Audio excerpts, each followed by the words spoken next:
এই রাস্তাটা হচ্ছে মানে দার্জিলিং যাওয়ার জন্য one of the most steepest roads আর কি। মানে রোহিনীর থেকেও এই রাস্তাটা বেশি স্টিপ, প্রচুর হেয়ারপিন বেন্ডস রয়েছে। তো একবার এই রাস্তাটা নিজে আসার ইচ্ছা ছিল, তো ওই জন্য এলাম।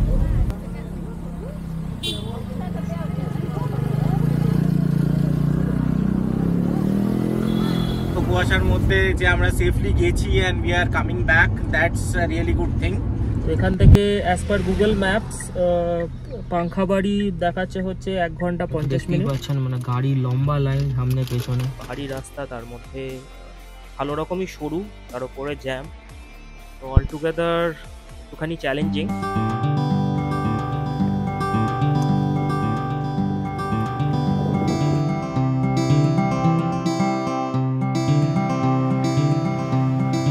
Good morning everyone. ঘড়িতে সময় হয়েছে এখন 9টা 20। আমরা এখন তাগদাতে রয়েছি। তো আজকে আমরা বেরোবো এখান থেকে। আজকে থেকে আমাদের ডাউনহিল বা ডিসেন্ট স্টার্ট। তো হল্ট দেবো আজকে মালদাতে, কালকে মালদা থেকে কলকাতা। আর এখন ব্রেকফাস্ট করতে যাচ্ছি। তো রোজবিলাতে আমাদের ব্রেকফাস্টটা ইনক্লুডেড ছিল প্যাকেজের সাথে। তো সেখানে ব্রেকফাস্ট এই এখন রেডি হয়ে গেছে। তো আমরা এই ডাইনিং এরিয়াতে যাচ্ছি করতে। এখানে এখন বর্ষাকালে এসেছি। তো আমার কালকে একটা জোক ইনফেস্টেশন হয়েছিল বা জোক কামড়েছিল আমাকে। এখনও পায়ে ব্যান্ডেজ করা আছে। তো একটুখানি কেয়ারফুল থাকতে হবে। আমি কালকে বুঝতে পারিনি যে মানে এরকমভাবে কামড়েছে। স্পেসিফিক্যালি ঘাসে বা গাছে এই সময়টা, বর্ষার সময়টা ভালো রকমভাবেই জোক থাকে। তো মানে যখন ফরেস্ট এরিয়াতে আসছেন এই বিষয়ে একটুখানি কেয়ারফুল থাকবেন, কারণ বোঝা যায় না। মানে আমার এরকম মানে পুরো বেডশিট রক্তে ভরে গেছিলো। তারপর মানে দেখছি যে এরকম হয়েছে, তারপর দেখলাম যে জোক কামড়েছিল। তো যাই হোক, তো আপনারা একটুখানি এই বিষয়ে কেয়ারফুল থাকবেন। আর একটা জিনিস হচ্ছে সাথে নুনের প্যাকেট রাখাটা মানে একটা অ্যাডভাইসেবল যখন এরকম টাইপের জায়গাতে আসছে। চলুন ব্রেকফাস্টটা করে আমরা আস্তে আস্তে এবার স্টার্ট করব।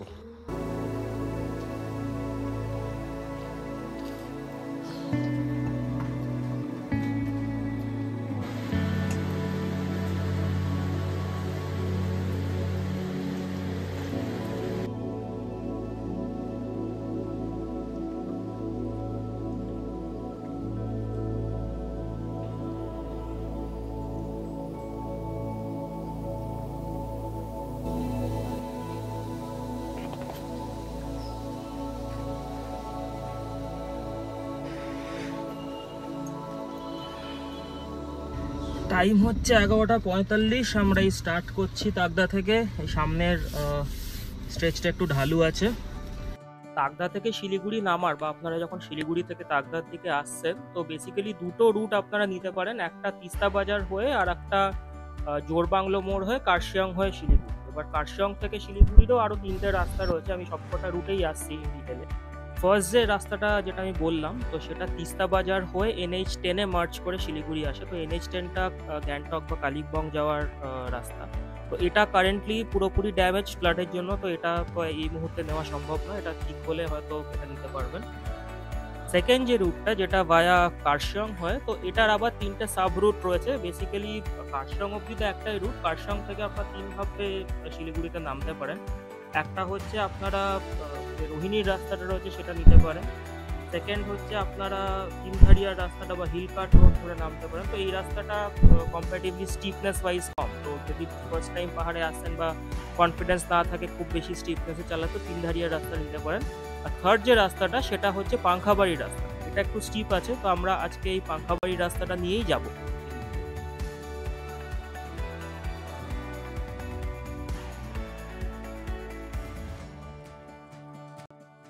6 মাইল থেকে বেরিয়ে গেছি। এই জোরবাংলোর রাস্তাটা নিয়েছি। এই রাস্তাটা দিয়ে সোজা যাবো।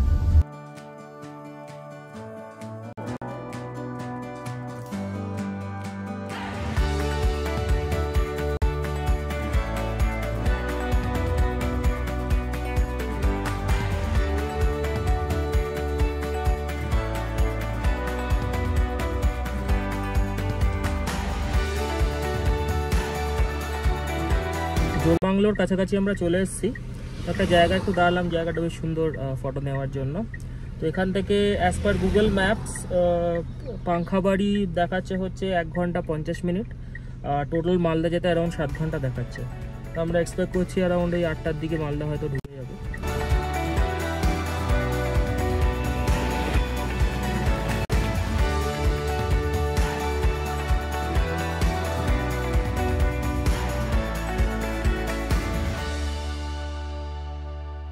লাস্ট 20 মিনিট ধরে আমরা এই জ্যামটাতে আটকে রয়েছি, জাস্ট জোর বাংলোর মোড়ের এখানটা। জানি না এতটা জ্যাম আছে কেন আছে।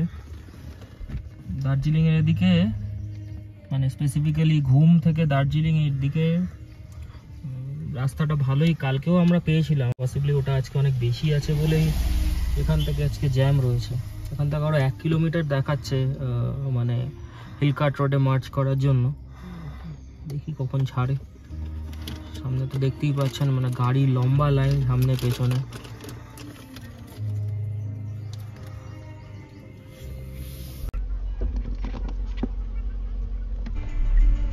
হ্যাঁ সেটাই বলছি।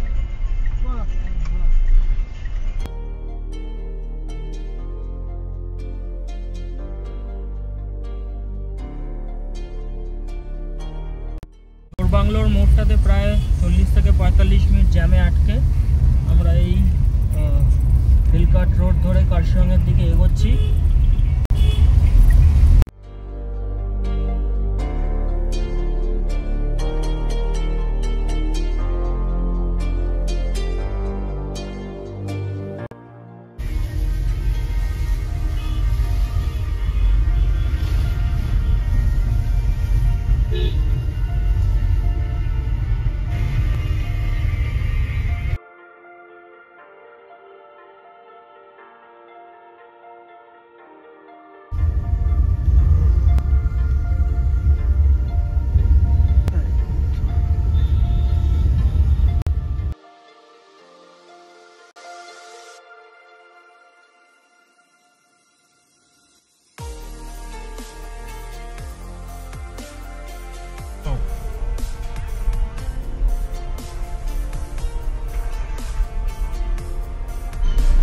কালিম্পংয়ে কি স্কুল আছে বল? অনেক স্কুল আছে, সেন্ট পল, না ভালো ভালো স্কুল। সেন্ট পল, হ্যাঁ সেন্ট পল। হ্যাঁ এখানটা তো ওয়ান ওয়ে আছে, রাইট? না না কার্শিয়ংয়ে যাওয়াটা ওয়ান ওয়ে আছে, স্টেশনটা আছে না কার্শিয়ংয়ে।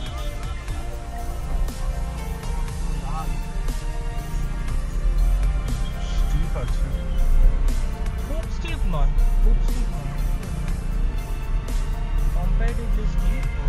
আমি সোজা দিয়ে রাইট নেবো। হ্যাঁ সব গাড়িগুলো বাঁ দিক নিয়ে বেরিয়ে যায়, বুঝলি? রোহিণীর রাস্তাটা বাঁ দিকে। দিয়ে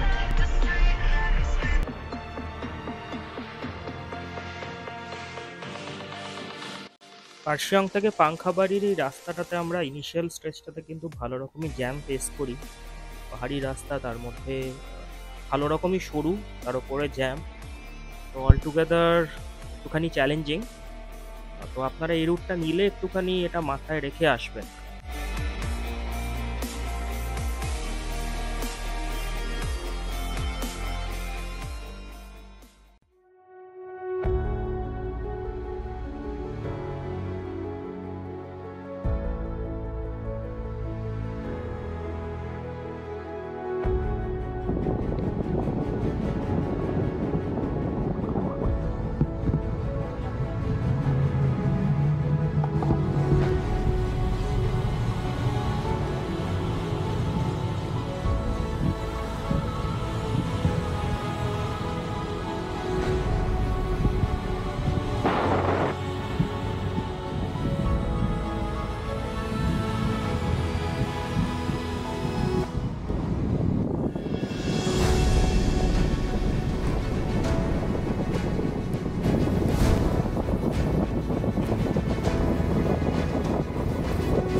গেটটা জাস্ট ক্রস করলাম।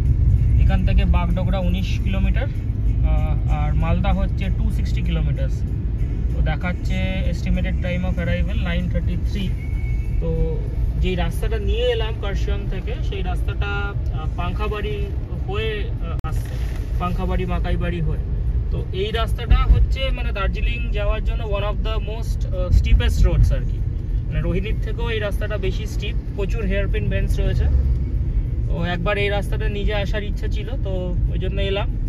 সেরকম প্রবলেম কিছু হয়নি, জাস্ট মানে এইদিকে যখন আসছেন একটাই জিনিস, সেটা হচ্ছে যে ইঞ্জিন ব্রেকিংটা যতটা সম্ভব ইউজ করবেন, কারণ এখানে প্রচুর এলিভেশন রয়েছে। আর একটুখানি ব্রেক কিন্তু চেক করিয়ে আনবেন, মানে একবার গাড়ি সার্ভিস করিয়ে আনাটা খুব দরকার। মানে আমরা একটা জায়গায় দাঁড়িয়েছিলাম, তার মানে ওখানে একটা স্কুটি এসে দাঁড়ালো, তো তাদের ব্রেক ফেল হয়ে গেছিলো, মানে অতটা যেহেতু ডাউন সাইড ছিল। Hello, good evening.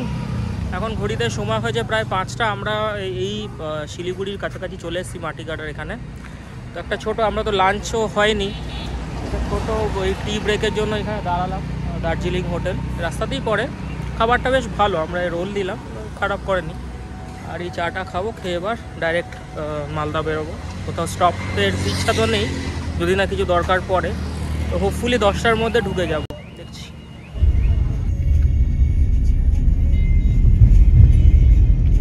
শিলিগুড়ি থেকে বেরোচ্ছি, মানে ইনফ্যাক্ট বেরিয়ে পড়েছি। ওখান থেকে আরও 4.5 ঘন্টা লাগবে। খুব একটা জ্যাম পাইনি, আমি এক্সপেক্ট করেছিলাম হয়তো একটু বেশি জ্যাম পাবো এই মাটিগাড়ার মোড়ের ওই জায়গাটা, সেটা থ্যাঙ্কফুলি খুব একটা পাইনি। তো আমরা এখন হাইওয়েতে উঠে পড়েছি, NH27 পসিবলি এটা, পরে একটু পরেই NH12 নিয়েতে উঠে যাব।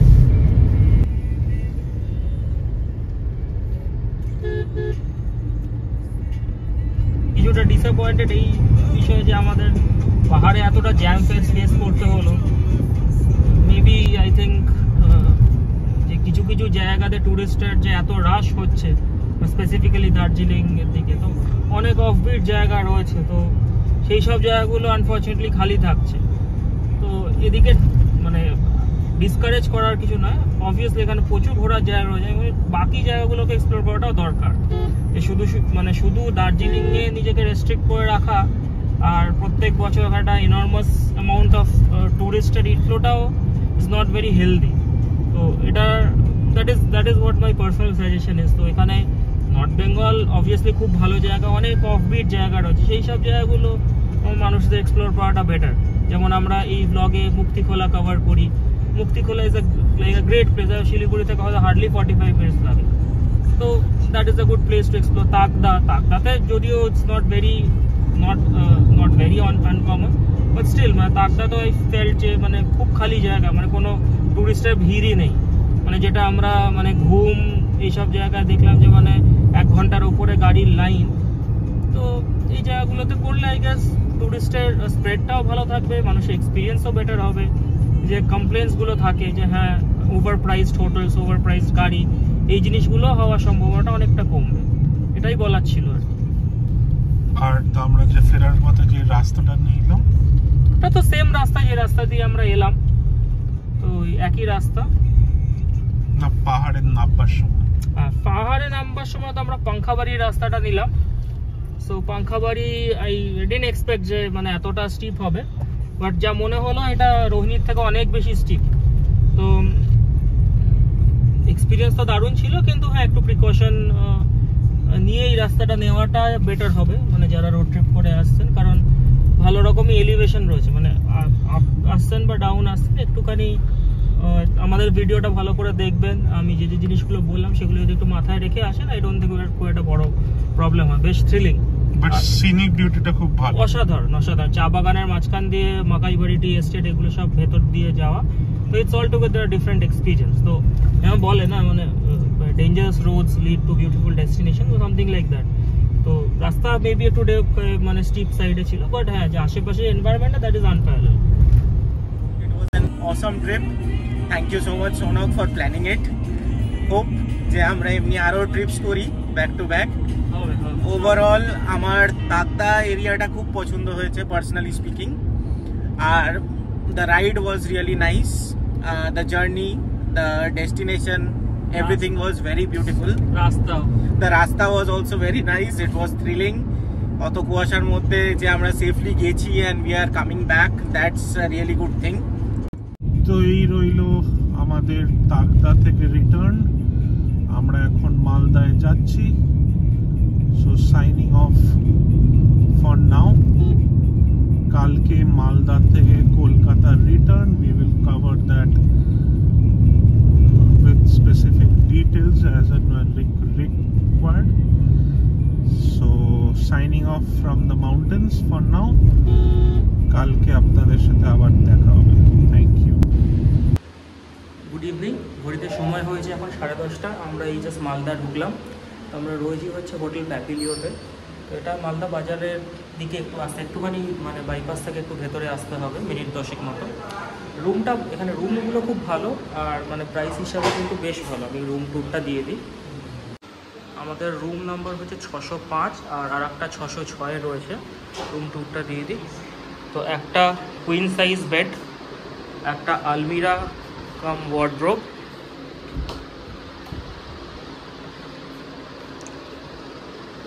একটা ওয়ার্কিং টেবিল উইথ টিভি। ওয়াশরুমটা দেখাই, এটা হচ্ছে washroom, geyser, shower area, commode আর ওয়াশ বেসিন। মোটামুটি বেশ ভালো। আর এখানে কিন্তু বুকিং করলে ব্রেকফাস্টটা কমপ্লিমেন্টারি আছে, তো এটাও পেয়ে যাবেন আপনারা। আর এই সামনে একটা ভিউ আছে, মানে ট্রানজিটের জন্য খুব ভালো, এক রাত কাটানোর জন্য খুবই ভালো হোটেল। এরপরে আমরা ডিনার করে আস্তে আস্তে শুয়ে পড়বো, অনেকটা লম্বা জার্নি হয়েছিল। কালকে আমরা আবার সকাল সকাল কলকাতার দিকে স্টার্ট করবো। Thank you.